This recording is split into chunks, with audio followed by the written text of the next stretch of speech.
ሰሚራ ስትጮህ ጩኸት ሰምቼ እየሮጥኩኝ መጣሁ ወደ ፎቅ። ምንድነው ስል ተዘርራለች። ከዛ ወይኔ በቃ ሞተች ብዬ ውሃ ደፍተንባት ትንቀጠቀጣለች። እና እኔና ሰሚራ ለሁለት ወስደን ሰራተኛ ክፍል አልጋዋ ላይ ያደረግናትና ቁራን ምናምን ቀራንባትና እንድትረጋጋ እያደረግናት ነው። እና ደህና አይደለችም ልጅቷ።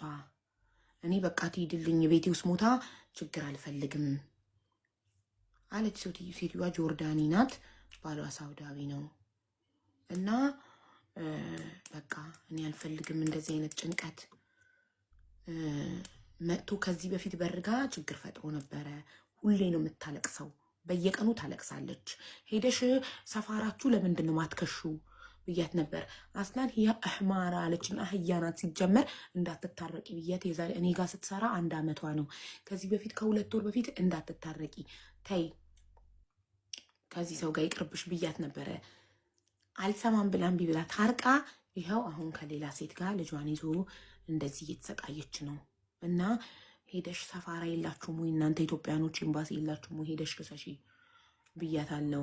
ግን እሷ ያው እስካሁን ሳትከስ እና እኔ በየቀኑ እያለቀሰች እንደገና ደግሞ ይኸው አሁን የደነገጥኩትን ድንጋጤ እኔና አላህ ነን የምናውቀው።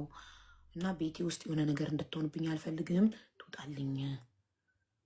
አሁን ሰሚራ ስትጮህ እኔ በጣም ነው የደነገጥኩት። መጣም ተዘርራ ሳያት የሞተች መስሎኝ በጣም ነው የደነገጥኩትኝ። ውሃ ደፍተንባት አሁን ቁራን ቀርጬባት እየተንቀጠቀጠች ነው፣ ወደ ራሷ እየተመለሰች ነው። ግን በቃ ደህና ስትሆን ትሄድልኝ፣ በቃኝ፣ አልፈልግም፣ እኔ ቤቴ ውስጥ እንድትሞት አልፈልግም አለች ሴትዮዋ። ምን ይሻላል?